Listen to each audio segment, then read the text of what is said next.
व्याख्यामुद्रां करसरसिजैः पुस्तकं शङ्खचक्रे बिभ्रद्भिन्नः स्फटिकरुचिरे पुण्डरीके दिशुन्नः अमलानश्रीरमृतविशदैरंशभिप्लावयन् मामाविर्भूयादनगमहिमा मानसे वागधीशः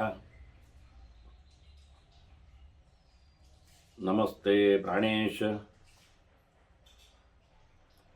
प्रणतविभवायावनिमगाः नमः स्वामिन् रामप्रियतमनमन् गुरुगुण नमस्तुभ्यं भीमप्रबलतमकृष्णेष्टभगवन् नमः श्रीमन्मध्वप्रदिश सुदर्शन्नो जय जय श्रीगुरुभ्यो नमः।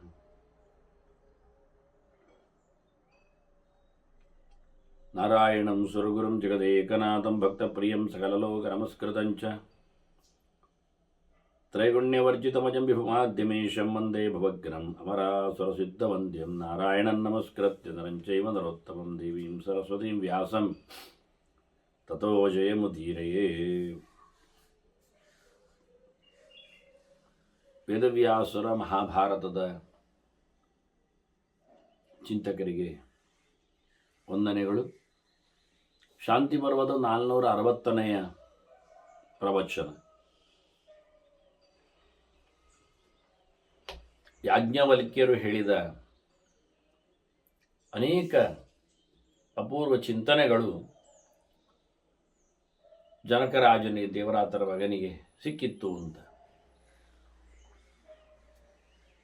ಮೋಕ್ಷ ಧರ್ಮದ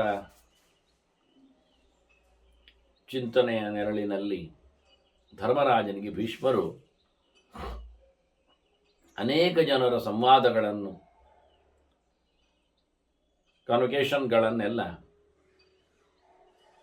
ನೆನಪಿಸಿ ಹೇಳುತ್ತಿದ್ದರು. ಇಲ್ಲಿ ಭೀಷ್ಮರು ಹೇಳುತ್ತಾರೆ, ಈ ಸುದ್ದಿ ನನಗೆ ಜನಕನ ಹಿಂದೆ ಬಂದದ್ದು ಅಂತ. ಮಯಾಪ್ತಂ ಜನಕಾತ್, ಜನಕರಿಗೆ ಯಾಜ್ಞವಲ್ಕ್ಯರೇ ಕೊಟ್ಟದ್ದು. ಅದಕ್ಕೆ ನಾನು ಹೇಳಿದೆ, ಯಾಜ್ಞವಲ್ಕ್ಯರ ಪೀರಿಯಡ್ನ ಬಗ್ಗೆ, ಕಾಲದ ಬಗ್ಗೆ ನಿನ್ನೆ ತಿಳಿಸಿಕೊಟ್ಟಿದ್ದೆ. ಆಗ ಭೀಷ್ಮರು ಇದ್ರು ಎನ್ನುವುದನ್ನು ಕಾಣಲಿಕ್ಕೆ ಬರ್ತದೆ.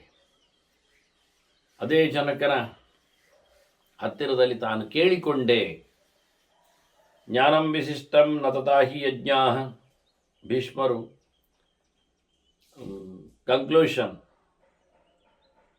ಅದರ ಕೊನೆಯನ್ನು, ಉಪಸಂಹಾರವನ್ನು ನಡೆಸಿ ಹೇಳುತ್ತಾರೆ. ಬಹಳ ದೊಡ್ಡದಾದ ಒಂದು ಸಿದ್ಧಾಂತದ ಗೆರೆ. ಇಷ್ಟೆಲ್ಲ ಸಾಂಖ್ಯ ಜ್ಞಾನಗಳ ಹಿನ್ನೆಲೆಯಲ್ಲಿ ಹೇಳಿಕೊಂಡಾಗ ಅವರು ಹೇಳ್ತಾರೆ, ಜ್ಞಾನಂ ವಿಶಿಷ್ಟಂ ನ ತಥಾ ಹಿ ಯಜ್ಞಾಃ ಜ್ಞಾನೇನ ದುರ್ಗಂ ತರತೆ ನ ಯಜ್ಞೈ. ಜ್ಞಾನ ಎನ್ನುವುದು ಬಾಹ್ಯಕರ್ಮಗಳಲ್ಲಿ ಯಜ್ಞಗಳಂತೆ ಅಲ್ಲ ಅಂತ. ಯಾಕೆ ಅಂದರೆ ಯಜ್ಞಯಾಗಗಳಿಂದ ಆಪತ್ತನ್ನು, ಕೋಟೆಯನ್ನು ದಾಟ್ಲಿಕ್ಕೆ ಆಗುವುದಿಲ್ಲ ಅಂತಾರೆ. ಎಂಥದದು ಕೋಟೆ? ಕೋಟೆಗೆ ಇವು ಯಾಕೆ ಬೇಕು? ಜ್ಞಾನ ಕೇಳಿದರೆ ಅವ್ರು ಹೇಳೋದು, ದುರ್ಗಂ ಜನ್ಮ ನಿಧನಂ ಚಾಪಿ ರಾಜನ್. ಧರ್ಮರಾಜ ಕೋಟೆ ಗೊತ್ತಲ್ಲ, ದುರ್ಗ ಅಂದರೆ ಏನು ಕೇಳಿದರೆ ಅದು ಮತ್ತೇನು ಅಲ್ಲ, ಹುಟ್ಟು ಸಾವುಗಳೇ. ಇವುಗಳನ್ನೇ ದಾಟುವುದು ಭಾರಿ ಕಷ್ಟ ಅಲ್ವ ನಾವು. ಹಾಗಾಗಿ ನ ಭೌತಿಕಂ ಜ್ಞಾನವಿದೋ ವದಂತಿ. ತಿಳಿದವರು ಹೇಳುತ್ತಾರೆ, ಈ ಭೌತವಾದ ಕಲ್ಲು ಸಿಮೆಂಟಿನಲ್ಲಿ ಕಟ್ಟಿದ ಅಥವಾ ನೀರು ಹಗ್ಗ ಎಳೆದು ಮಾಡಿದ ಇವನ್ನೆಲ್ಲ ಕೋಟೆಗಳನ್ನು ಕೋಟೆ ಅಂತ ಹೇಳುವುದಲ್ಲ, ಹುಟ್ಟು ಸಾವುಗಳ ಕೋಟೆಯೇ ಪ್ರಧಾನವಾದ ಕೋಟೆ ಅಂತ ಅದನ್ನು ಚಿಂತನೆಯಲ್ಲಿ ತಂದು. ಹೀಗಾಗಿ ಈ ಕೋಟೆ ಗೊತ್ತಳಗಳನ್ನು ದಾಟುವುದು ಅಂದರೆ ಅದು ಯಜ್ಞಯಾಗಗಳಿಂದೆಲ್ಲ ಸಾಧ್ಯ ಆಗುವಂಥದ್ದಲ್ಲ. ಇವೆಲ್ಲ ಮುಖ್ಯವೇ ಅಲ್ಲ. ವಾಸ್ತವವಾಗಿ ಹುಟ್ಟು ಸಾವುಗಳನ್ನು ದಾಟಬೇಕಾದರೆ ಮನುಷ್ಯ ಒಳ್ಳೆಯ ಚಿಂತನೆಯನ್ನು ನಡೆಸಬೇಕು. ಯಜ್ಞೈ ತಪೋಭಿ ನಿಯಮೈ ವ್ರತೈಶ್ಚ ದಿವಂ ಸಮಾಸಾಧ್ಯ ಪತಂತಿ ಭೂಮೌ. ಯಜ್ಞ ಮಾಡಿದವ, ತಪಸ್ಸು ನಡೆಸಿದವ, ಅನೇಕ ವ್ರತಗಳನ್ನು, ನಿಯಮಗಳನ್ನೆಲ್ಲ ಪಾಲಿಸಿಕೊಂಡವ, ಅವನು ಪ್ರಯೋಜನ ಆಗಲಿಲ್ಲ, ಸ್ವರ್ಗಕ್ಕೆ ಸೇರ್ತಾನೆ, ಮತ್ತೆ ನೆಲಕ್ಕೆ ಬೀಳ್ತಾನೆ. ನೆಲಕ್ಕೆ ಬರ್ತಾನೆ ಹೇಳುವುದಿಲ್ಲ, ಅವರು ನೆಲಕ್ಕೆ ಬೀಳ್ತಾನೆ ಅಂತ ನೋಡಿ. ದಿವಂ ಸಮಾಸಾಧ್ಯ ಅಂತ ಭಾರಿ ಗಮ್ಮತ್ತಿನಲ್ಲಿ ಸ್ವರ್ಗ ಸೇರುವುದನ್ನು ಹೇಳಿದರು. ಮತ್ತೆ ನೆಲಕ್ಕೆ ಬೀಳುವುದನ್ನು ಹೇಳಿಬಿಟ್ರು ಅಷ್ಟೇ ಗಮ್ಮತ್ತಿನಲ್ಲಿ. ಕೃಷ್ಣನು ಹೇಳುವಾಗ ಕ್ಷೀಣೇ ಪುಣ್ಯ ಮರ್ತ್ಯಲೋಕಂ ವಿಶಂತಿ ಅಂದಿದ್ದ, ಈ ನೆಲವನ್ನು ಪ್ರವೇಶ ಮಾಡ್ತಾರೆ ಅಂದ. ಇವರು ಹೇಳ್ತಾರೆ ಬೀಳ್ತಾನೆ ಅಂತ. ಅಂದರೆ ಮೇಲಿಂದಲ್ವಾ, ಸ್ವರ್ಗ ಮೇಲಿರುವುದಲ್ವಾ, ಇಲ್ಲಿಂದ ಪ್ರವೇಶ ಮಾಡಲಿಕ್ಕಿದೆ ಅಂತದ್ದು ಪುರಪ್ರವೇಶವ, ಗೌಜಿ ಗದ್ದಲದ ಕಾರ್ಯಕ್ರಮ, ಪಟಾಕಿ ಬಿಡಲಿಕ್ಕೆ ಉಂಟ ಎಸಿಗೆ. ಆದರೆ ಗಮ್ಮತ್ತು ಹೇಳಿದ ಕೃಷ್ಣ ವಿಶಾಂತಿ ಅಂತ. ಏನೆಲ್ಲ 100 ಚಂಡೆಯವರು, 25 ಕೊಂಬಿನವರು, 12 ತಟ್ಟಿರಾಯರು ಎಲ್ಲ ಇರ್ತಾರೆ ಪ್ರವೇಶಕ್ಕೆ. ಏನು ಪ್ರವೇಶ, ಸುತ್ತೋಡಿದುಕೊಂಡು ಊರಿನಲ್ಲೇ ಹೊಟ್ಟೆ ಹೊರೆದುಕೊಳ್ಳುವವರಿಗೆ ಮಗದೊಮ್ಮೆ ಪ್ರವೇಶ ಅಂತದಕ್ಕೆ ಆ ಲೆಕ್ಕಾಚಾರದಲ್ಲಿ ನೋಡಿದರೆ ಬಹಳ ಗಮ್ಮತ್ತಿನಲ್ಲಿ ಉಲ್ಲೇಖ ಮಾಡಿಬಿಟ್ರು. ಇಲ್ಲಿ ಹೇಳುತ್ತಾರೆ ಪತಂತಿ ಅಂತಾನೆ, ಭೂಮೋ ಪತಂತಿ. ಸ್ವರ್ಗ ಸೇರಿಕೊಂಡ ಯಾವುಗಳಿಂದ? ಯಜ್ಞ, ದಾನ, ತಪಸ್ಸು, ಪ್ರಧಾನವಾದ ಕರ್ಮಗಳನ್ನು ಉಲ್ಲೇಖ ಮಾಡಿದ್ದಿಲ್ಲ. ಯಜ್ಞೈ ತಪೋಭಿಹಿ ನಿಯಮೈರ್ವ್ರತ ಇಷ್ಟ ಅಂತ. ನಿಯಮವ್ರತಗಳು ಅಂದರೆ ಸಾಮಾನ್ಯವಾಗಿ ದಾನ ದಕ್ಷಿಣೆಗಳೇ ಮತ್ತೆಂದು. ಹಾಗಾಗಿ ಎಂಥ ಕರ್ಮಗಳಿಲ್ಲೂ ಸಹ ಮನುಷ್ಯನನ್ನು ಆತ್ಯಂತಿಕವಾದ ನಿವೃತ್ತಿಯಡೆಗೆ ಕಳಿಸಲಿಕ್ಕೆ ಆಗುವುದಿಲ್ಲ.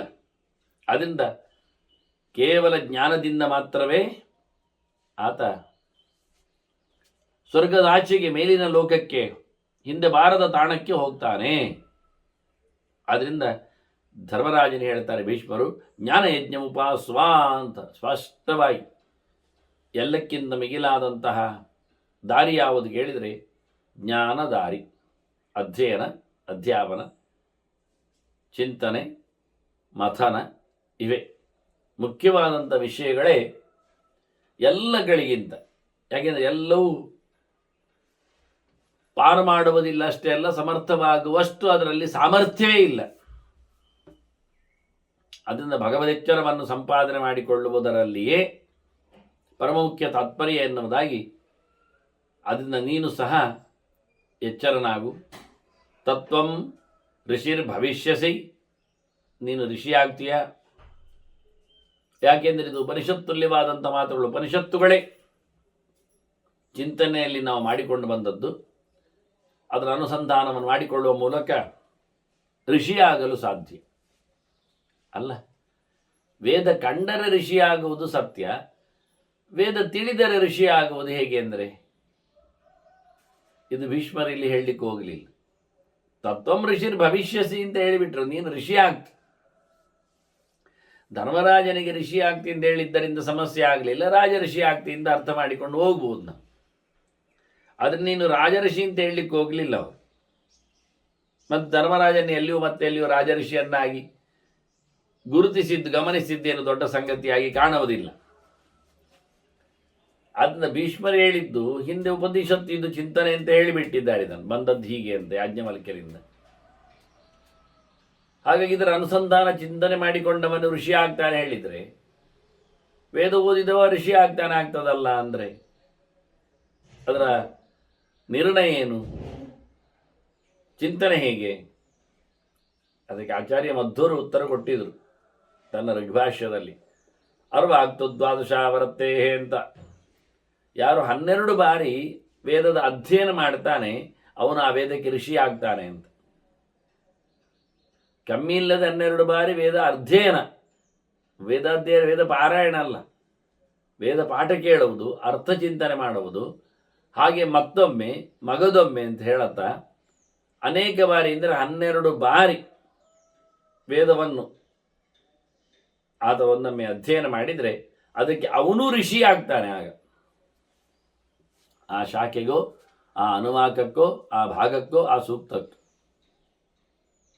ಅಷ್ಟರ ಮಟ್ಟಿಗೆ ಅದು. ಹಾಗಾಗಿ ಇಲ್ಲಿ ಜ್ಞಾನಯಜ್ಞವನ್ನು ನಡೆಸುವಂತ ಹೇಳುವ ಮೂಲಕ ಧರ್ಮರಾಜನಿಗೆ ಮತ್ತೆ ಮತ್ತೆ ನೀನು ಅಧ್ಯಯನ ಮಾಡಿ ನೀನು ಅದರ ಋಷಿ ಆಗಲಿಕ್ಕೆ ಬೇಕು ಅಂತ ಹೇಳಿ ಚಿಂತನೆಯನ್ನು ಕೊಟ್ಟಿದ್ದಾರೆ. ಧರ್ಮರಾಜ ಮತ್ತೆ ಭೀಷ್ಮರಲ್ಲಿ ಪ್ರಶ್ನೆ ಕೇಳುತ್ತಾನೆ, ಯಾಕೆಂದ್ರೆ ಇದು ಅಧ್ಯಯನ ಸುಲಭದಲ್ಲಿ ನಡೆಯುವುದಿಲ್ಲಲ್ಲ, ಅದನ್ನು ಹೇಳುವುದಿಲ್ಲವ, ನಾನು ಹೇಳೋದು ಲಿಂಕ್ ಹೇಗಿರ್ತದೆ ಅಂತ. ದೀರ್ಘಕಾಲದ ಅಧ್ಯಯನ ಆಗಲಿಕ್ಕೆ ಹೋಗಿ ನಮಗೆ ದೀರ್ಘಕಾಲ ಬೇಕೀಗ. ಹೌದು, ಅದು ಸುಲಭ. ನಮ್ಮಲ್ಲೀಗ ನೋಡಿ, ಐಶ್ವರ್ಯಂ ವಾ ಮಹತ್ ಪ್ರಾಪ್ಯ ಧನಂ ವಾ ಭರತರ್ಷಭ ದೀರ್ಘಮಾಯುರವಾಪ್ಯ ಅದ್ಧ ಕದಂ ಮೃತ್ಯುಮತಿಕ್ರಮೇತ್. ಅವನ ಪ್ರಶ್ನೆ ಬಹಳ ಚೆನ್ನಾಗಿತ್ತು. ನಮಗೆ ಬೇಕಾದಷ್ಟು ಒಡೆತನ ಇದೆ, ಲೀಡರ್ಶಿಪ್ ಇದ್ದಾಗೆ, ಜೋರಿದ್ದೇವೆ, ಅಧಿಕಾರ ಇದೆ, ದುಡ್ಡು ಇದೆ, ಸಂಪತ್ತುಂಟು, ಆಡಳಿತ ಮಾಡುವ ಯೋಗ್ಯತೆ ಬೇರೆ ಇರ್ತದೆ. ಹಾಗಿರುವಾಗ ನಾವು ಬಹಳ ಸಮಯ ಇದ್ದರೆ ಏನಾಗ್ತದೆ, ದುಡ್ಡು ಬರ್ತಾ ಇರ್ತದೆ, ದುಡ್ಡು ವಿನಿಯೋಗಿಸಿದ ಹಾಗೆ ದೊಡ್ಡದಾಗ್ತದೆ, ಬಾವಿಯ ನೀರು ತೆಗೆದ ಹಾಗೆ. ನಮಗೆ ಅದಕ್ಕೆ ಬೇಕಾಗಿರತಕ್ಕಂಥ ನೋಡಿಕೊಳ್ಳುವಿಕೆ, ಯೋಗ್ಯತೆ ಅದು ಚೆನ್ನಾಗಿರ್ಬೇಕು. ಸಂಪತ್ತು ಖಾಲಿ ಆದರೂ, ಒಳ್ಳೆ ರಾಜನಾದರೂ ಜನ ಚೀಮಾರಿ ಆಗ್ತಾರೆ. ಹಾಗಾಗಿ ಸಂಪತ್ತು ಬೇಕಾದಷ್ಟಿದ್ದರೂ ಕೆಟ್ಟ ರಾಜನಾದರೆ ಅವನನ್ನು ಓಡಿಸ್ತಾರೆ. ಹಾಗಾಗಿ ಒಳ್ಳೆಯ ಆಡಳಿತ, ಒಳ್ಳೆಯ ಸಂಪತ್ತಿದ್ದರೆ ಪ್ರಜೆಗಳು ಕ್ಷೇಮವಾಗಿರ್ತವೆ, ಅವರು ಇತ್ತ ಕಡೆ ತಲೆ ಹಾಕುವುದಿಲ್ಲ. ಆದ್ರಿಂದ ನಾವೇ ರಾಜರಾಗಿದ್ದರೆ ಹೇಗೆ? ಎಷ್ಟು ಸಮಯ ಅಂತ ಇಲ್ಲ, ಸಾಯದವರೆಗೆ. ಸಾಯ್ತದಲ್ಲ ಅಂದರೆ ಸಾಯಬಾರದು. ಮೃತ್ಯುವನ್ನು ಅತಿಕ್ರಮಿಸಿಕೊಳ್ಳತಕ್ಕಂತಹ ಬಹುದೂರದ ಆಯುಷ್ಯ, ಬಹಳ ದೀರ್ಘಕಾಲದ ಬದುಕು, ಅದು ಹೇಗಾಗ್ತದೆ ಹೇಳಬೇಕು ನೀವು. ಅದೇ ನಮ್ಮದು ಪ್ರಶ್ನೆ. ಇವ ರಾಜರ ಆಯ್ಕೆ ಆಯ್ತು. ಈಗ ಇನ್ನು ರಾಜರಾದ ನಂತರ ಬಿಟ್ಟು ಹೋಗಲಿಕ್ಕೆ ಉಂಟಾಗ್ತದೆ. ಬಹಳ ಸಮಯ ಇದ್ದರೂ ಹಿಂದೆ ಭಾರೀ ಗೌಜಿಯಲ್ಲಿ ರಾಜ್ಯಭಾರ ಮಾಡಿದ್ದಾರೆ. ಇಂದ್ರಪ್ರಸ್ಥದಲ್ಲಿ ಅದ್ಭುತವಾದ ರಾಜ್ಯಭಾರ, ಎಣೆ ಇರದಷ್ಟು ಗೌಜಿ ಇತ್ತು ಆಗ. ಈಗ ಮತ್ತೆ ಪುನಃ 36 ವರ್ಷಗಳ ಕಾಲ ರಾಜ್ಯಭಾರ ಮಾಡಿದ್ದಾನೆ. ನಾವು ಅದನ್ನೆಲ್ಲ ಕೇಳಿಕೊಂಡೆವು. ಆದ್ದರಿಂದ ಧರ್ಮರಾಜನ 108 ವರ್ಷದ ಬದುಕಿನ ಇತಿಹಾಸದಲ್ಲಿ ಆತ 58 ವರ್ಷಕ್ಕಿಂತ ಮಿಗಿಲಾಗಿಯೇ, ಇಲ್ಲಿ 36, ಅಲ್ಲಿ ಒಂದು 20-25, ಹಾಗಾಗಿ 58, ತನ್ನ ಅರ್ಧಕ್ಕಿಂತ ಹೆಚ್ಚಿನ ಆಯುಷ್ಯಗಳಲ್ಲಿ ಅವನು ರಾಜನಾಗಿ ಮೆರೆದದ್ದು. 54 ಅಲ್ಲ, 58ರ ಮೇಲೆ ರಾಜ್ಯಭಾರವನ್ನು ಮಾಡಿದ್ದಾನೆ. ಆದರೆ ಈಗ ಇನ್ನು ನಾವು ಧರ್ಮರಾಜನ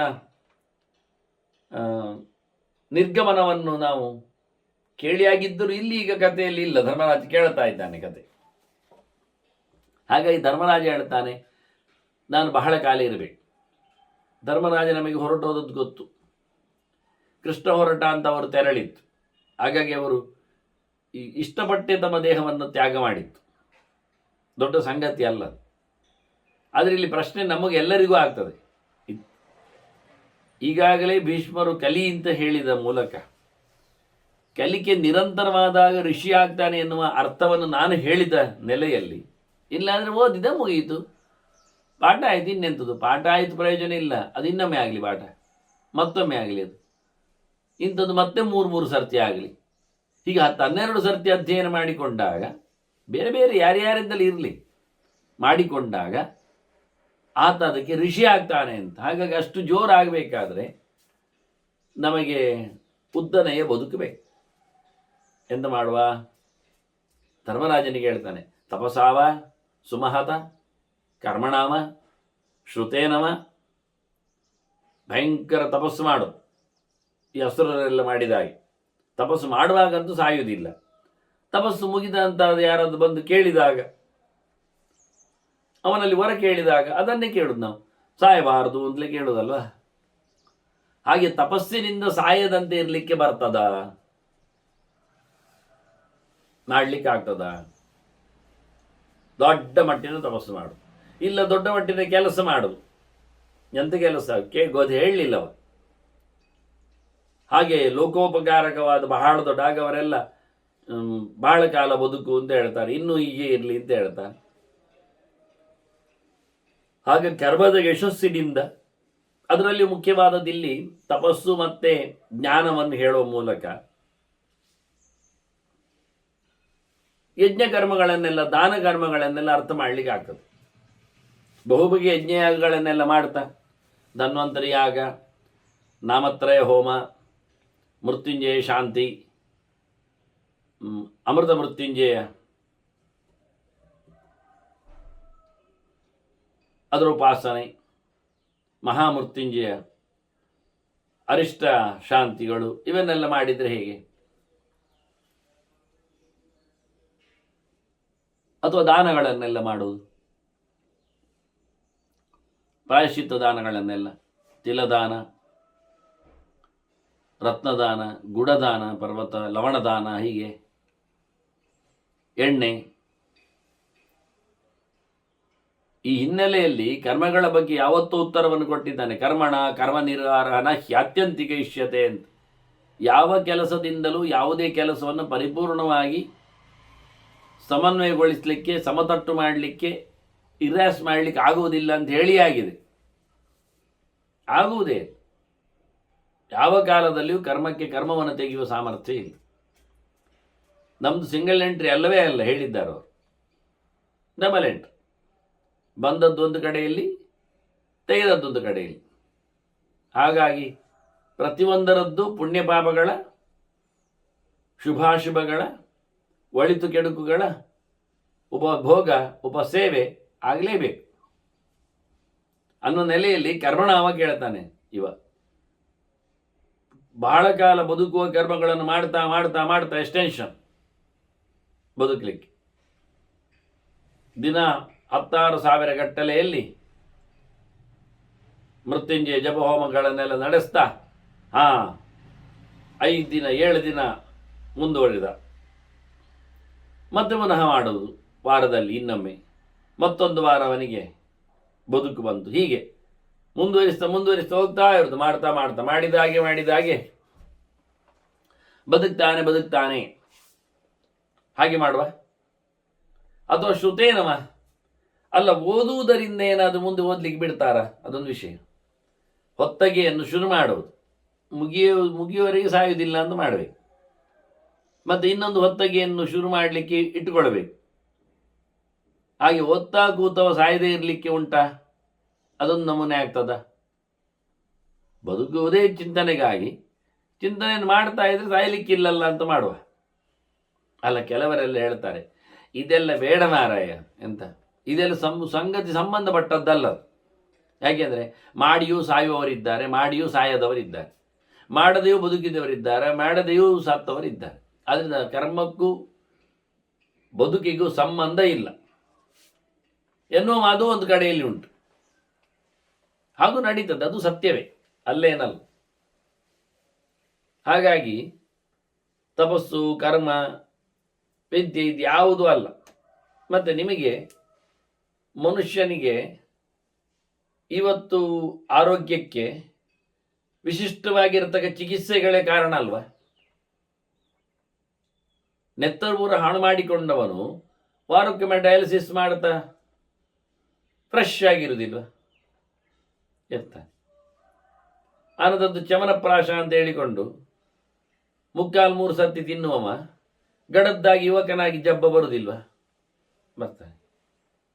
ಅದೇ ವಯಾಗ್ರ ಅಂತ ಹೇಳಿಕೊಂಡು, ವಾಜೀಕರಣ ಚಿಕಿತ್ಸೆ ಅಂತ ಹೇಳಿಕೊಂಡು ಮತ್ತೆ ಮನುಷ್ಯನನ್ನು ಗಟ್ಟಿ ಮಾಡುವವನನ್ನಾಗಿ, ಕುದುರೆಯಾಗಿ ಒಂಟೆಯಾಗಿ ನಡೆಸುವವನನ್ನಾಗಿ ಮಾಡಲಿಕ್ಕೆ ಬರುವುದಿಲ್ವ? ಆದ್ದರಿಂದ ರಸಾಯನ ಪ್ರಯೋಗದಿಂದ ಆಗ್ತದ? ಧರ್ಮರಾಜ ಕೇಳುದು, ರಸಾಯನ ಪ್ರಯೋಗ ಇರುವ ಕೈರ್ನಾಪ್ನೋತಿ ಜರ ಅಂತಗವು. ನಮಗೆ ಒಟ್ಟಾರೆ ಸಾವನ್ನು ದೂಡಬೇಕು, ಮತ್ತೆ ಸಾವಿನಂಥದ್ದನ್ನು ದೂಡ್ವಿ. ಅದೇ ಅದು ಸಾವಿನಂಥದ್ದು, ಅದು ಮುದಿತನ. ಅದೇ ಮನುಷ್ಯ ಮುದುಕನಾದ ತಕ್ಷಣ ಅವನು ತನ್ನ ಯೋಚನೆಗಳನ್ನು ವಿಡ್ರಾ ಮಾಡಿಕೊಳ್ತಾನೆ. ಇನ್ಯಾರು ನನ್ನನ್ನು ಮೂಸುವುದಿಲ್ಲ, ಇನ್ಯಾರು ನರೆಗೆ ಬರುವುದಿಲ್ಲ, ಇನ್ನು ನಾನು ಸತ್ತ ಹಾಗೆ, ಇನ್ನು ನಾನು ಹೆಣವೇ ಅಂದುಕೊಳ್ತ. ಹಾಗಾಗಿ ಸೀನಿಯರ್ ಸಿಟಿಸನ್ಶಿಪ್ ಎನ್ನುವುದೇ ಅವನಿಗೊಂದು ಶಾಪ, ಅವನೇ ಮಾಡಿಕೊಂಡಿರ್ತಾನೆ. ಹಾಗಾಗಿ ಅವನೇನು ಮಾಡ್ತಾನೆ, ತನ್ನ ಬಿಡಿ ಕೂದಲುಗಳನ್ನು ಮರೆಮಾಚಲಿಕ್ಕೆ ನೋಡ್ತಾನೆ.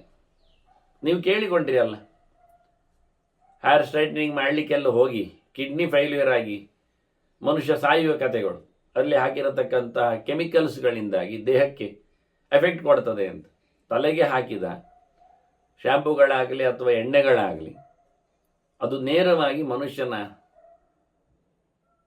ತಲೆಯೊಳಗೆ ಬ್ರೈನಿಗೆ ಪ್ರವೇಶ ಮಾಡಿಕೊಂಡು ಅದು ಟೋಟಲಿ ಎಲ್ಲ ಕಡೆ ತನ್ನ ಸಂವೇದನೆಗಳನ್ನು ಕೊಟ್ಟುಕೊಂಡು ಮನುಷ್ಯನನ್ನು, ಮುಖ್ಯವಾಗಿ ನೇರ ಮಾರ್ಗ ಇರುವುದು ಮೂಲಾಧಾರದಿಂದ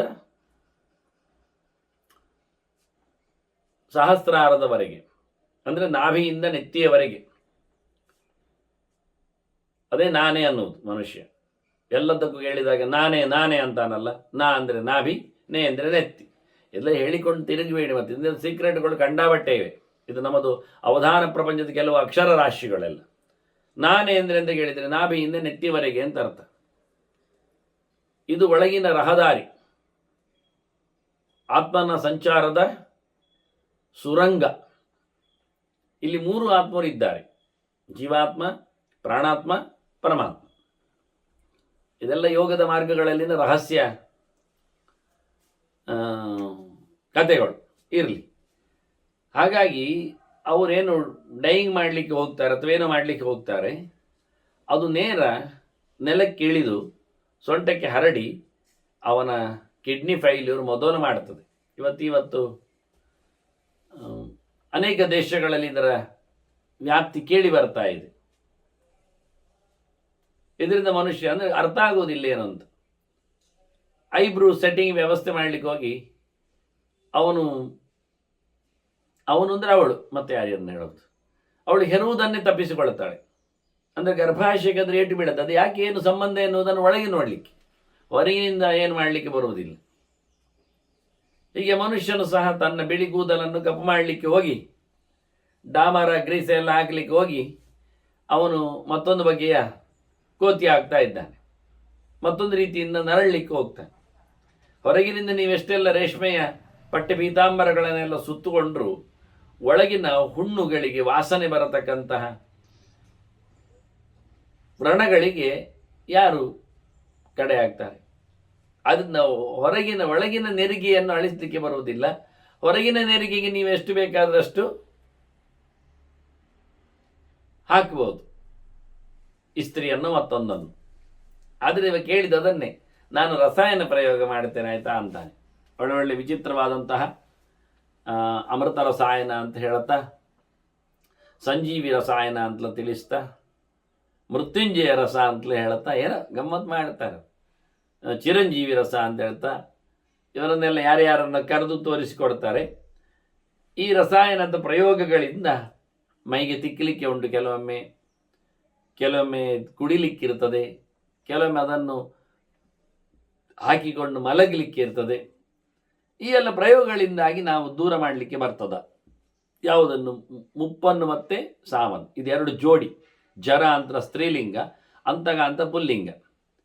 ಈ ಎರಡು ವ್ಯಕ್ತಿಗಳನ್ನು, ಹೆಣ್ಣು ಗಂಡುಗಳನ್ನು, ಜರೆ ಮತ್ತು ಅಂತಗನನ್ನು ಕಾಲ ಅಂತ ಕರೆಯುವ ಸುಲಭ ಶಬ್ದಕ್ಕೋಸ್ಕರ. ಅದು ಅವನನ್ನು ರಾಜ ಅಂತಲೇ ಹೇಳುವ. ಆಯ್ತು, ನಮಗೇನು ಜರ ಮತ್ತು ರಿಟರ್ನ್ ವರ್ಡ್ ರಾಜ, ಜರ ಮತ್ತು ರಾಜ. ನಮ್ಮನ್ನು ಸಾಯಿಸುವ ವ್ಯಕ್ತಿಯೊಬ್ಬ, ಅದಕ್ಕೆ ಸಾಥ್ ಕೊಡುವ ವ್ಯಕ್ತಿಯೊಬ್ಬ. ಇವರಿಬ್ಬರನ್ನು ದೂರ ಮಾಡಲಿಕ್ಕೆ ಹೇಗಾಗ್ತದೆ ಅಂತ ಬಹಳ ಚಂದವಾದಂಥ ಪ್ರಶ್ನೆಯನ್ನು ಧರ್ಮರಾಜ ಕೇಳುತ್ತಾನೆ. ಭೀಷ್ಮರು ಹೇಳ್ತಾರೆ, ಈ ಪ್ರಶ್ನೆಯನ್ನು ಒಬ್ಬ ಜನಕರಾಜನು ಕೇಳಿದ್ದುಂಟು. ಹೇಳ್ತಾರೆ ನೋಡಿ, ಉತ್ತರ ಕೊಟ್ಟವ ಪಂಚಶಿಖ. ಆಗ ಪಂಚಶಿಖ ಅವನು ಕಪಿಲನ ಶಿಷ್ಯ. ಪಂಚಶಿಖ ಅವನ ಶಿಷ್ಯ. ಆಸುರಿ ಇವರೆಲ್ಲ ಬರ್ತಾರೆ. 5 ಜುಟ್ಟಿನವ ಅಂತ ಅರ್ಥ. ಹಿಂದೆಲ್ಲ ಎಷ್ಟು ಜುಟ್ಟು ಇಡಬಹುದು ಅಂತ ಉಂಟು, ಒಂದೇ ಜುಟ್ಟು ಇಡಬೇಕು ಅಂತ ಇಲ್ಲ. ಹೆಣ್ಮಕ್ಕಳಿಗೂ ಅನೇಕ ಜಟೆಗಳನ್ನು ಕಟ್ಟಲಿಕ್ಕುಂಟು. ಆದ್ದರಿಂದ ಲಕ್ಷ್ಮಿ 4 ಜಡೆಯವಳು.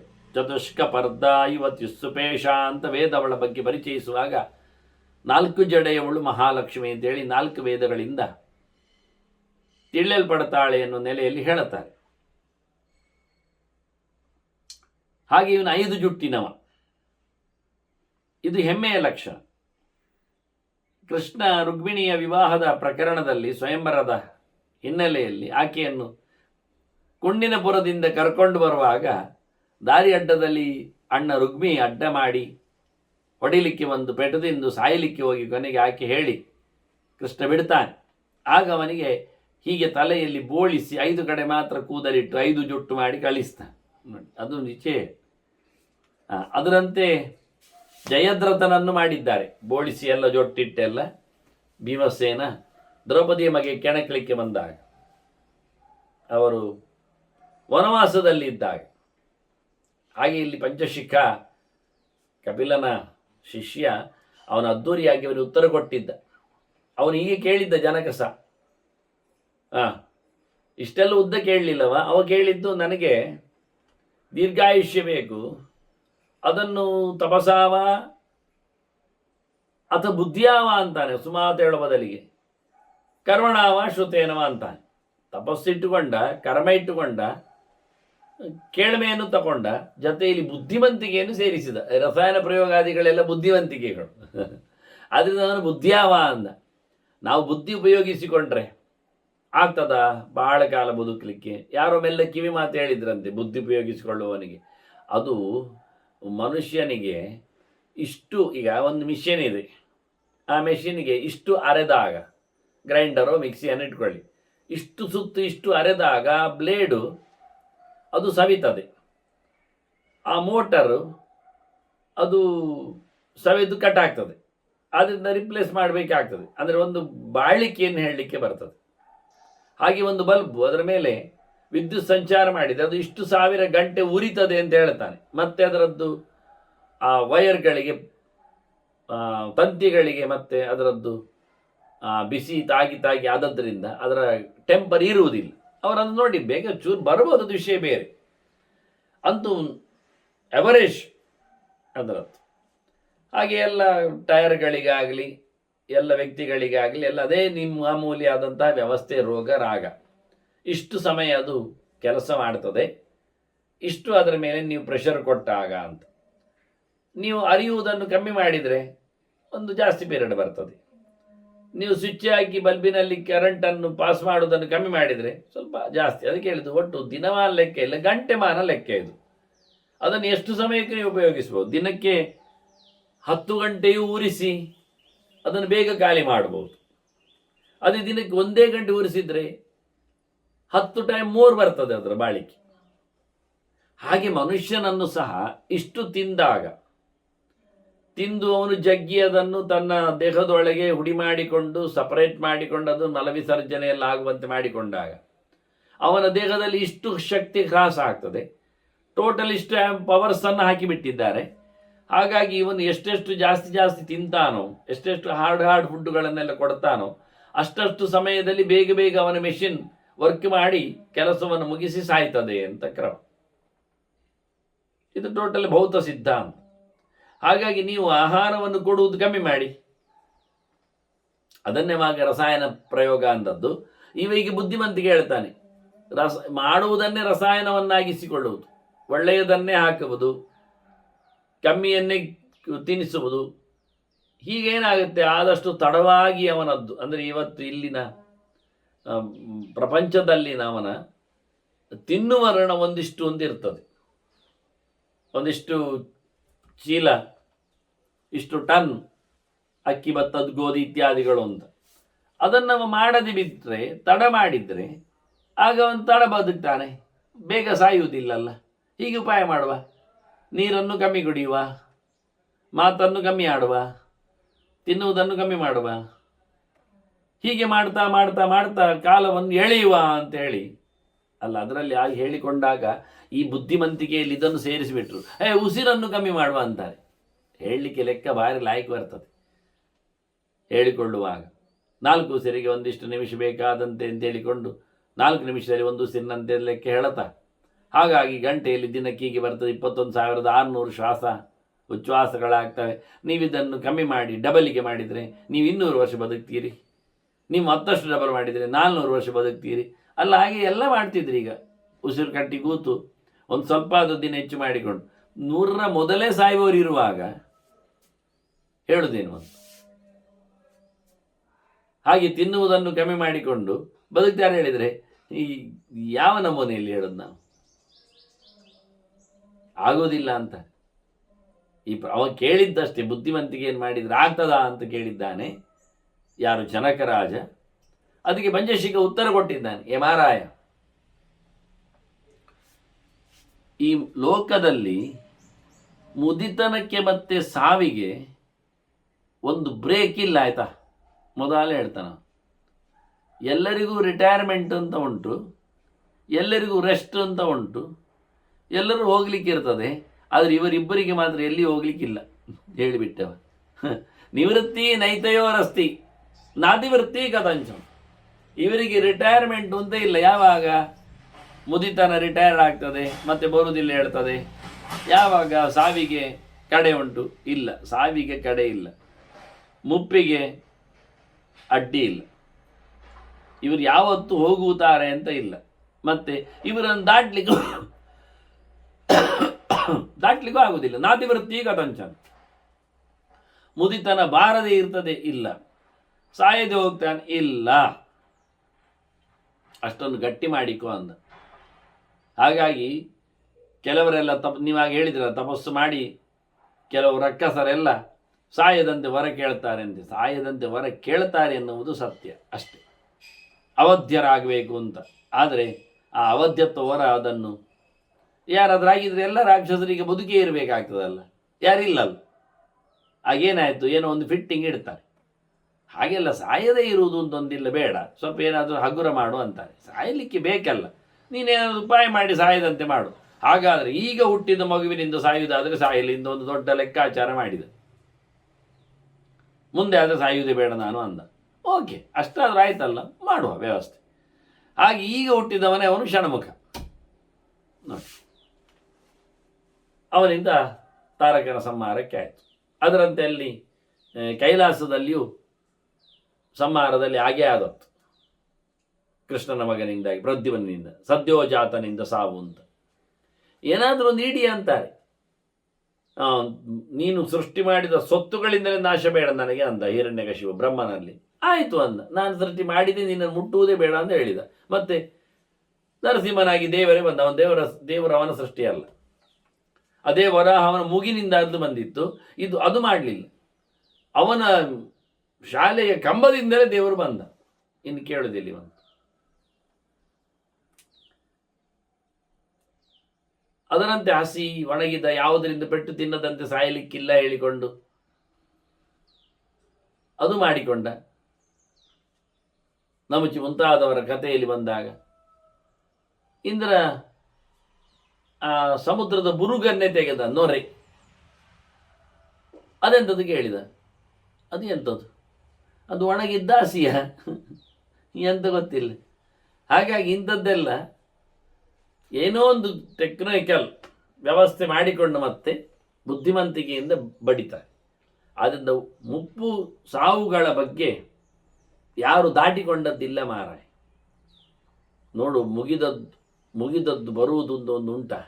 ನ ಹ್ಯಹಾನಿ ನಿವರ್ತಂತೆ ನ ಮಾಸಾಹ ನ ಪುನಃಕ್ಷಪಾಹ. ಒಂದು ದಿನ ಉರುಳಿದ್ರು ಮತ್ತೆ ಬರುವುದಿಲ್ಲ, ಮತ್ತೆ ಸಿಗುವುದಿಲ್ಲ. ಹೀಗೆ ತಿಂಗಳಾಗಲಿ, ವರ್ಷ ಆಗಲಿ, ಪಕ್ಷ ಆಗಲಿ, ರಾತ್ರಿ ಆಗಲಿ, ಎಲ್ಲ ಒಂದೇ ಬಗೆ. ಇದು ಕಾಲ ಅಂದರೆ ಪ್ರತಿಯೊಬ್ಬನನ್ನು ಕಬಳಿಸ್ತದೆ, ಉರುಳಿಸ್ತದೆ, ಮುಗಿಸ್ತದೆ, ಕಳೆದುಕೊಂಡು ಹೋಗ್ತದೆ. ಸೋಯಂ ಪ್ರವರ್ತತೆ ಅಧ್ವಾನಂ ಚಿರಾಯ ಧ್ರುವಮಧ್ರುವ. ಎಂಥ ಶಾಶ್ವತ ಮೌಲ್ಯವುಳ್ಳ ವ್ಯಕ್ತಿಗಳನ್ನು, ವಸ್ತುಗಳನ್ನು ಸಹ ಈ ಸಮಯ ಕಳೆದೇ ಆಗ್ತದೆ. ಸಮಯ ಶಾಶ್ವತ ಅಲ್ಲ, ಸಮಯ ಕಳೆಯುವುದರಿಂದಲೇ ಕಾಲ ಅಂತ ಅದಕ್ಕೆ ಹೆಸರು. ಅದು ಪರ್ಮನೆಂಟ್ ಅಲ್ಲ. ನಾಳೆ ಇವತ್ತು ಆಯ್ತಲ್ಲ, ಹೋಗಿ ಆಗ್ತದೆ ನಿನ್ನೆಗೆ, ಕ್ರಮವೇ ಆಗಿ. ಎಷ್ಟು ಫಾಸ್ಟ್! ನಾಳೆ ದಿನ ಇವತ್ತಾಗಿ ನಿನ್ನೆ ಆಗಿ ಬಿಡುತ್ತದೆ. ಒಂದು ದಿನದೊಳಗೆ, 2 ದಿನದೊಳಗೆ ಅದಕ್ಕೆ ನಾವು ಭರ್ಜರಿಯಾಗಿ ಬಾನ್ವಾಯಜನ್ ಬಾಳುತ್ತೇವೆ. ಆದ್ದರಿಂದ ಸರ್ವಭೂತ ಸಮುಚ್ಛೇದ ಸ್ರೋತಸೇ ವೋಕ್ಯತೆ ಸದಾ. ನೆರೆ ತೊರೆಯಲ್ಲಿ, ಪ್ರವಾಹದಲ್ಲಿ ಸಿಕ್ಕಿದ್ದೆಲ್ಲ ಹೋಗುವಂತೆ, ಇದ್ದದ್ದೆಲ್ಲ ತೆರಳುವಂತೆ ಇಡೀ ಜೀವ ಸಮುದಾಯ ಭೂತ ಪ್ರಪಂಚ ಏನೇ ಇರಲಿ ಹುಟ್ಟಿದ್ದೆಲ್ಲವೂ ಕಳೆದು ಹೋಗ್ತದೆ, ಪ್ರವಾಹದಲ್ಲಿ ಒಡ್ಡಿ ಬಿಡುತ್ತದೆ. ಒಂದಕ್ಕೂ ಇಲ್ಲಿ ರಿಯಾಯತಿ ಇಲ್ಲ. ಜೀವ ಪ್ರಪಂಚ ಪೂರ್ತಿ ಹೀಗೆ ಉಹ್ಯಮಾನ ನಿಮಜ್ಜಂತಂ ಅಪ್ಲವೇ ಕಾಲಸಾಗರೆ. ಕಾಲ ಎನ್ನುವುದು ಸಮುದ್ರ, ಅದರಲ್ಲಿ ದೋಣಿ ಇಲ್ಲ, ಎಲ್ಲವೂ ಹೋಗ್ತಾ ಹೋಗ್ತಾ ಒಂದಲ್ಲ ಒಂದು ಕಡೆಯಲ್ಲಿ ಗುಳುಂ ಮುಳುಗಿ ಬಿಡುತ್ತದೆ.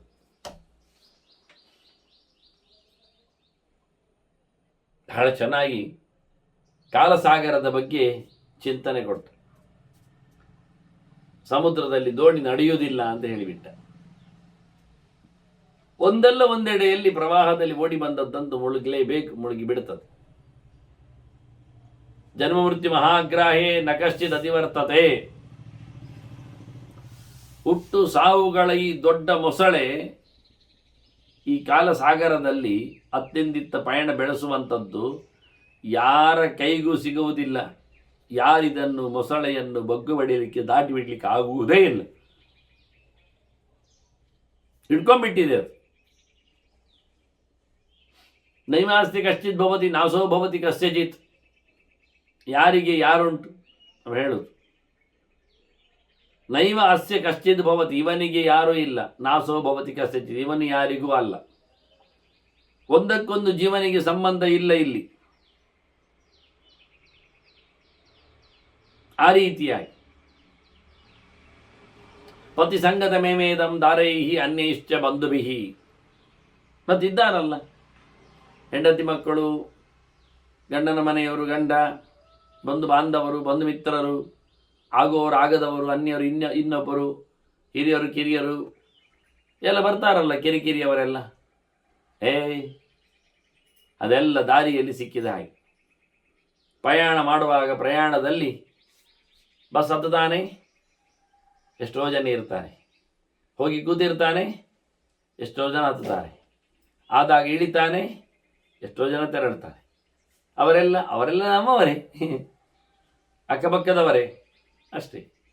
ಅವರವರಿಗೆ ಬಂದಾಗ ಅವರವರ ತಾಣದಲ್ಲಿ ಇಳಿತಾರೆ, ಹೋಗ್ತಾರೆ. ಯಾರಿಗೆ ಯಾರುಂಟು, ಯಾರವನು, ಏನಿಲ್ಲ. ಯಾವುದೋ ಒಂದು ದಾರಿಯಲ್ಲಿ ಯಾರೋ ಬಂದ, ಯಾವುದೋ ಕಡೆಯಿಂದ ಯಾರೊಬ್ಬ ಸೇರಿದ, ಸರ್ಕಲಲ್ಲಿ ಒಟ್ಟಾದ, ಮತ್ತೊಂದು ದೊಡ್ಡ ದಾರಿಯಲ್ಲಿ ಸೀದಾ ಹೋದ. ಕೊನೆಗೆ ಬಂದಾಗ ಅವನು ಬಲಕ್ಕೆ ತಿರುಗಿದ, ಇವ ಎಡಕ್ಕೆ ತಿರುಗಿದ, ಮುಗಿತಾ ಇಲ್ಲ.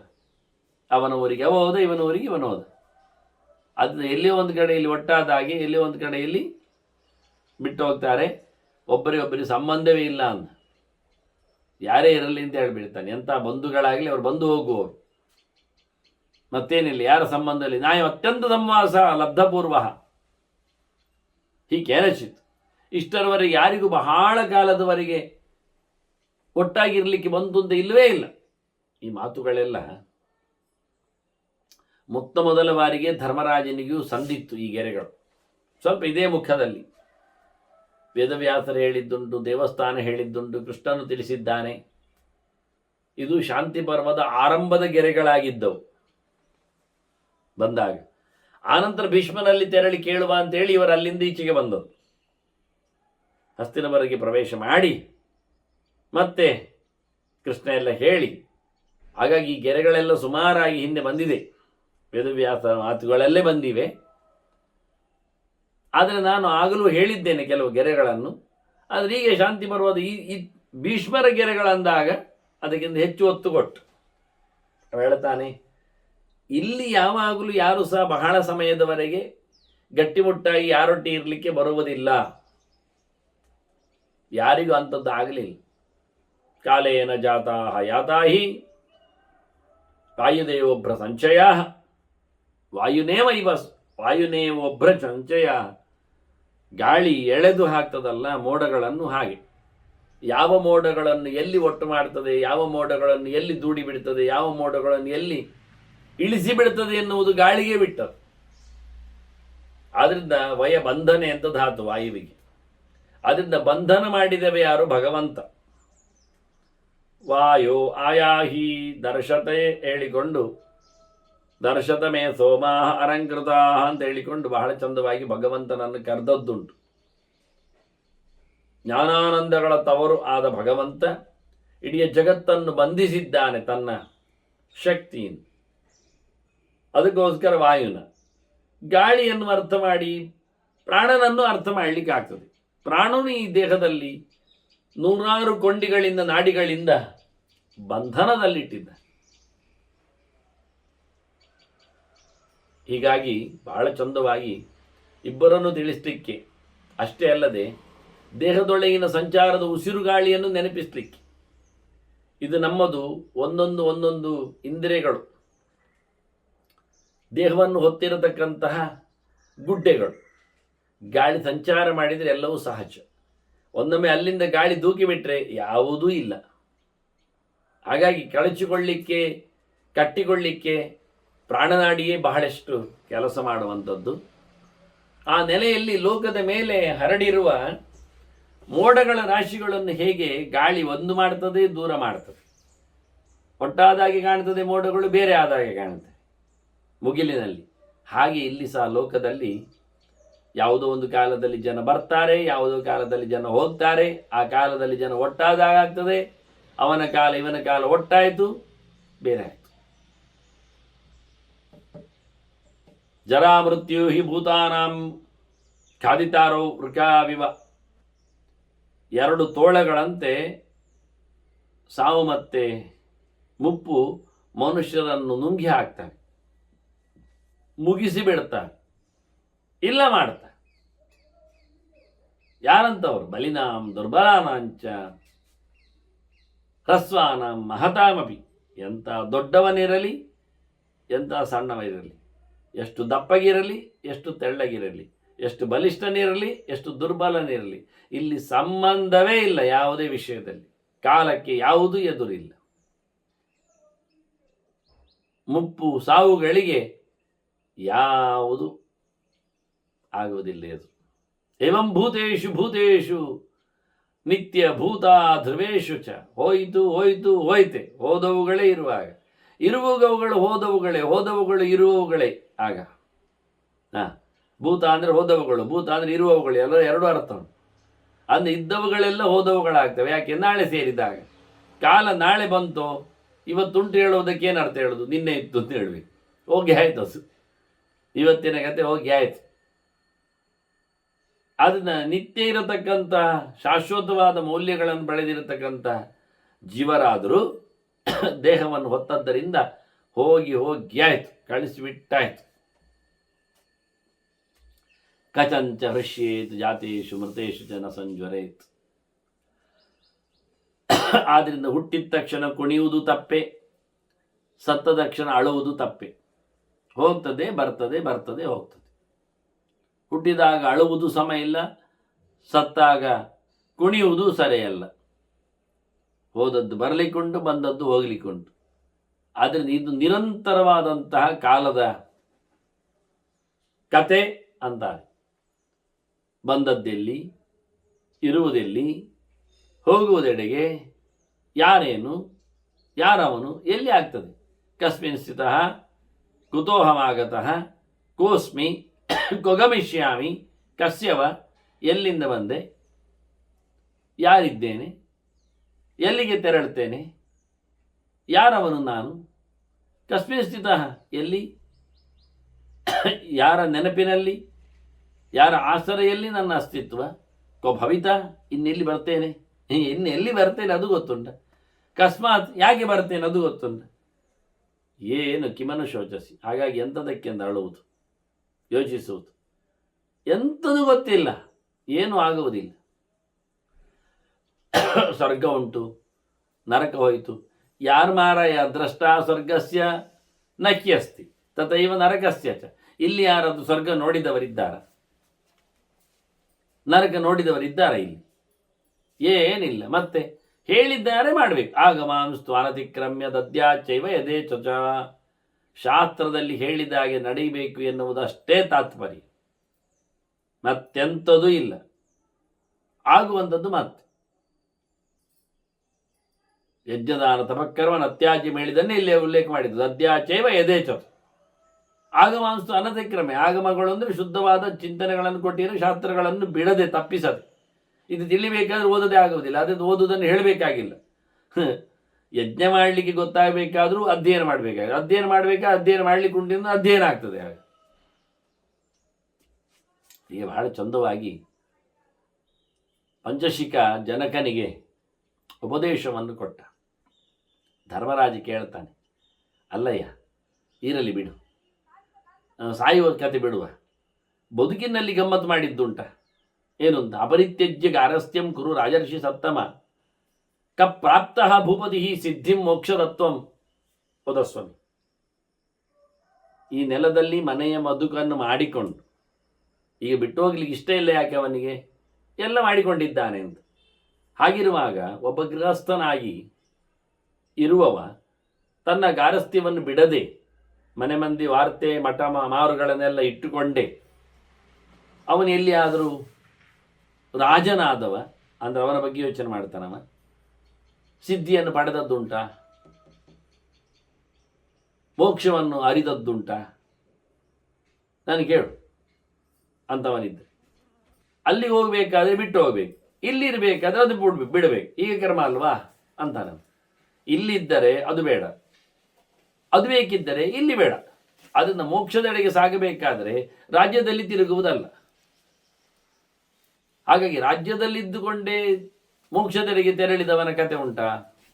ಸನ್ಯಸ್ಯತೆ ಯಥಾತ್ಮಾಯಂ, ತನ್ನನ್ನು ತಾನು ಸಮರ್ಪಿಸಿಕೊಂಡು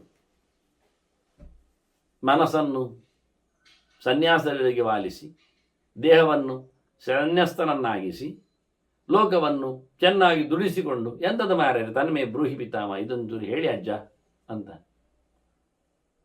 ಹೇಳುವ ಮಾರಾಯ. ಅದಕ್ಕೊಂದು ಜನಕನ ಕತೆ ಹೇಳ್ತೇನೆ ಅಂತಾರೆ. ಮತ್ತೆ ಒಂದು ನೋಡಿ, ಜನಕರಾಜು ಎಷ್ಟೆಲ್ಲ ಇವನು ಧರ್ಮಧ್ವಜ ಅಂತ ಹೆಸರು ಇವನಿಗೆ. ನೀನು ಹೇಳಿದಾಗೆ ಸನ್ಯಾಸ ಫಲಿಕೈವ, ಇವ ಎಲ್ಲವನ್ನು ತೊರೆದವ, ಊರಿನಲ್ಲಿದ್ದ. ಮನಸ್ಸನ್ನು ಮಾತನ್ನು ದೇಹವನ್ನು ದೇವರೆಡೆಗೆ ಸಮರ್ಪಿಸಿಕೊಂಡವ ಅರಸೊತ್ತಿಗೆಯಲ್ಲಿ ಕೂತಿದ್ದಾನೆ.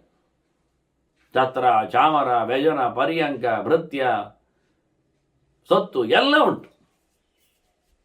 ಅವನು ಕಮ್ಮಿ ಅಲ್ಲ, ದಡ್ಡ ಅಲ್ಲ. ಸವೇದೇ ಮೋಕ್ಷಶಾಸ್ತ್ರೇ ಚ ಸ್ವೇಚ್ಛ ಶಾಸ್ತ್ರೇ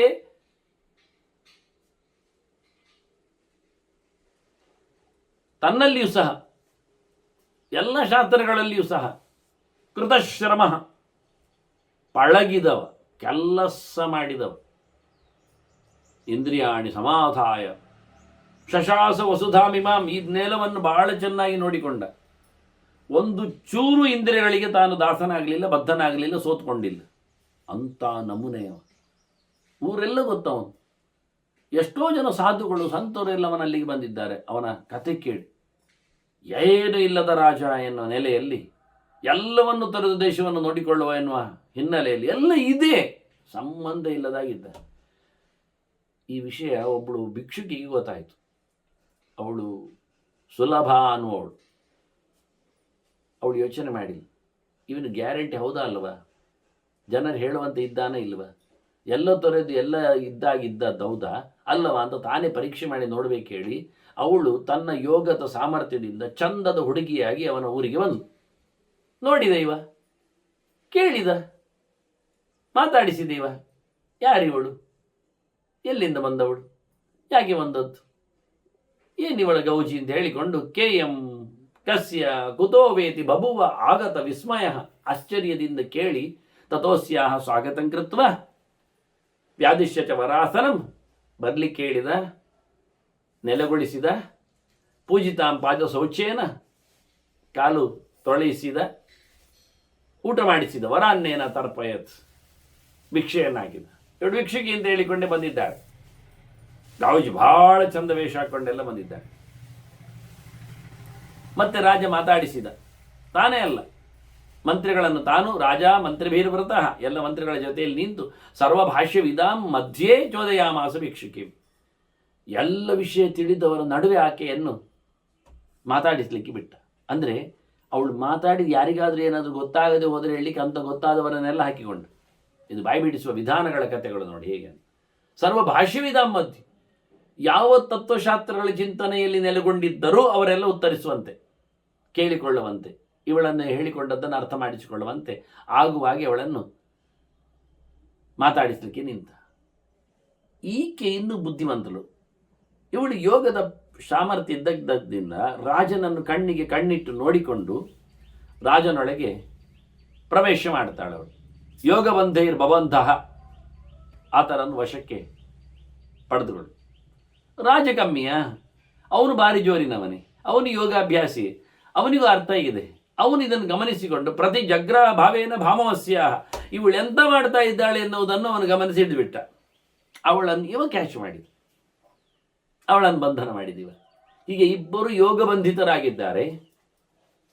ಜೊತೆಯಲ್ಲಿ ಇಬ್ಬರಲ್ಲಿಯೂ ಲಕ್ಷಣಗಳಿಲ್ಲ ಯೋಗದ್ದು.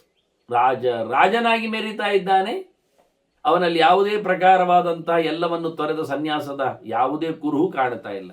ಪೇಟ ಹಾಕ್ತಾನೆ, ದುರ್ಸು ಹಾಕ್ತಾನೆ, ಸಿಂಹಾಸನ ಏರ್ತಾನೆ, ಉಗೆ ಹೇಳ್ತಾರೆ, ಊಟ ಮಾಡ್ತಾನೆ, ಮನೆ ಮಂದಿ ಇದೆ, ಎಲ್ಲ ಇದೆ, ಅರ್ಥ ಆಗುವುದಿಲ್ಲ. ಈಕೆಯೂ ಸಹ ವೇಷ ಮರೆಸಿ ಬಿಟ್ಟಿದ್ದಾಳೆ, ಈಕೆಯನ್ನು ಗೊತ್ತಾಗಿಸುವುದಿಲ್ಲ. ಹೀಗಾಗಿ ಇಬ್ಬರು ಸಹ ಬಾಕ್ಯ ಚಿಹ್ನೆಗಳಲ್ಲಿ ಅವರವರ ತತ್ವಗಳಲ್ಲಿ ಗಟ್ಟಿತನಾದದ್ದನ್ನು ಗೊತ್ತು ಮಾಡಿಕೊಳ್ಳಿಲ್ಲ. ಆದರೆ ಇಬ್ಬರಲ್ಲಿಯೂ ಬಹಳಷ್ಟು ದೊಡ್ಡ ಮಟ್ಟಿನ ಯೋಗದ ಸಾಮರ್ಥ್ಯ ಇತ್ತು. ಮುಂದೆ ಏನಾಯಿತು ವಿಷಯ ಎನ್ನುವುದರ ಬಗ್ಗೆ ಭೀಷ್ಮರು ಹೇಳುತ್ತಾ ಇದ್ದಾರೆ. ಸುಲಭಯ ಮತ್ತು ಜನಕರಾಜನ ಚಿಂತನೆಯನ್ನು ಧರ್ಮರಾಜನಿಗೆ ಭೀಷ್ಮರು ಹೇಳುವುದನ್ನು ಮತ್ತೆ ಕೇಳುವ ವಂದನೆಗಳೊಂದಿಗೆ ಶ್ರೀಕೃಷ್ಣ ನಾರಾಯಣ ನಾರಾಯಣ.